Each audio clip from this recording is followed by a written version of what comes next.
Hi everyone, welcome back to Kavitha Sugar and Spice. ഇന്നത്തെ വീഡിയോന് പ്രത്യേകിച്ച് ഒരു ഇൻട്രൊഡക്ഷൻ്റെ ആവശ്യമില്ല, പക്ഷേ എന്നാലും ചില കാര്യങ്ങൾ പറയാമെന്ന് വെച്ചിട്ടാണ് ഞാൻ വന്നത്. അതായത് നമ്മൾ കുക്കറൊക്കെ പുതുതായി വാങ്ങുമ്പോൾ നമ്മൾ നന്നായിട്ട് അതിനെ പൊന്നിച്ച് സ്നേഹിച്ച് നല്ല ക്ലീൻ ആക്കിയിട്ട് അതിൻ്റെ അടിഭാഗമൊക്കെ വെക്കും. പിന്നെ നമ്മൾ സ്ഥിരമായി കുക്ക് ചെയ്ത് തുടങ്ങുമ്പോഴും നമുക്ക് തിരക്കാവുമ്പോഴും അതിൻ്റെ അടി അത്ര ശ്രദ്ധിച്ചു എന്ന് വരില്ല. അപ്പോൾ കുറച്ച് കഴിയുമ്പോൾ അത് നല്ല കരിക്കട്ട പോലെ ആവും. ഇത് പല വീട്ടിലത്തെ അവസ്ഥയാണ്, എൻ്റെ അടുത്തും അങ്ങനെ ആയിരുന്നു. അപ്പോൾ ഞാൻ നല്ലൊരു എളുപ്പത്തിലുള്ള ഒരു ടെക്നിക്ക് കണ്ടുപിടിച്ചു അത് വൃത്തിയാക്കാൻ. അപ്പം നിങ്ങളുടെ കൂടെ ഷെയർ ചെയ്യാമെന്ന് വെച്ചിട്ട് വന്നതാണ്. കുക്കർ മാത്രമല്ല, കുക്കറിൻ്റെ വർഗ്ഗത്തിൽപ്പെട്ട ഒരുവിധ എല്ലാ പാത്രത്തിനെയും ഇത് വെച്ചിട്ട് നമുക്ക് ക്ലീനാക്കി എടുക്കാം. അപ്പോൾ നമുക്ക് എങ്ങനെയാണ് നമ്മുടെ കുക്കറിനെ പുതുതുപോലെ ആക്കേണ്ടതെന്ന് ഈ വീഡിയോയിലൂടെ നോക്കാം. ആദ്യം കുറച്ച് ബേക്കിംഗ് സോഡ,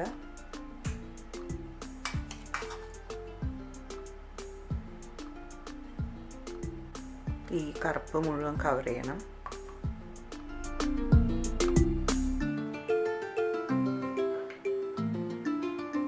ഉപ്പ്,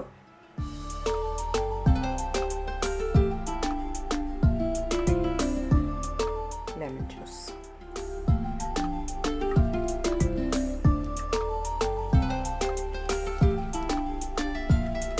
ഇത് ആക്കിയതിന് ശേഷം നമുക്കൊരു 5 മിനിറ്റ് ഈ ബേക്കിംഗ് സോഡയും ലെമണൊക്കെ കൂടി ഒന്ന് വർക്ക് ചെയ്യാനായിട്ട് വെയിറ്റ് ചെയ്യാം. 5 മിനിറ്റിന് ശേഷം നമുക്ക് കുറച്ച് ഡിഷ് വാഷിംഗ് സോപ്പും കൂടി ഇതിൻ്റെ മുകളിൽ ഒഴിക്കാം. എന്നിട്ട് നമുക്കൊരു സ്റ്റീൽ വൂള് യൂസ് ചെയ്തിട്ട് ഇത് ഉരയ്ക്കാം.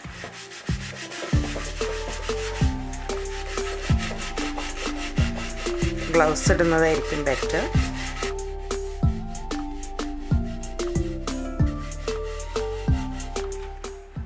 നമുക്ക് ഇത് ഇടയ്ക്കിടയ്ക്ക് ഒരു വിനീഗറിൻ്റെ ഒരു ഇത് വെച്ചിട്ട് ഇതിലിങ്ങനെ ഡിപ്പ് ചെയ്തെടുക്കാം. എന്നിട്ട് വെള്ളത്തിന് പകരം അത് ഡിപ്പ് ചെയ്തിട്ട് ഇങ്ങനെ അരച്ചു കൊടുക്കാം.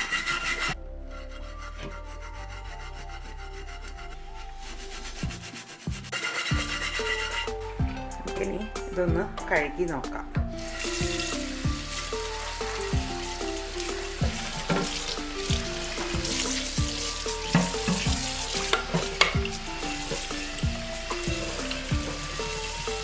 ഇതാരായിരുന്നു മുന്നേന്ന് ഓർമ്മയുണ്ടല്ലോ അല്ലേ.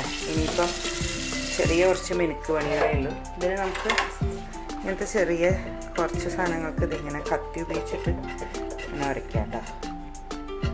ചിലതൊക്കെ അങ്ങനെ വരും, കരിയാണെങ്കിൽ അങ്ങനെ വരും. അല്ലാത്തത് നമുക്കിത് വെച്ചിട്ട് തന്നെ ഒന്ന് കണ്ടിന്യൂ ചെയ്യാം. പിന്നെ വേറൊരു സംഗതി, നമുക്ക് ഇതിൻ്റെ സൈഡ്സൊക്കെ നീറ്റാക്കാനായിട്ട് ഇങ്ങനെ ഒരു അലൂമിനിയം ഫോയിൽ ഇങ്ങനെ ചുരുട്ടിയിട്ട് ഇതേ പ്രോസസ്സിൽ ഇങ്ങനെ സൈഡ് ഉരയ്ക്കുകയാണെങ്കിൽ കല വരില്ല. അപ്പം ഇതാകുമ്പോൾ ചിലപ്പം സ്ക്രാച്ചസ് വീഴും. അപ്പോൾ ഇത് സൈഡിലൊക്കെ നമുക്ക് ഈ അലൂമിനിയം ഫോയിൽ യൂസ് ചെയ്യാം.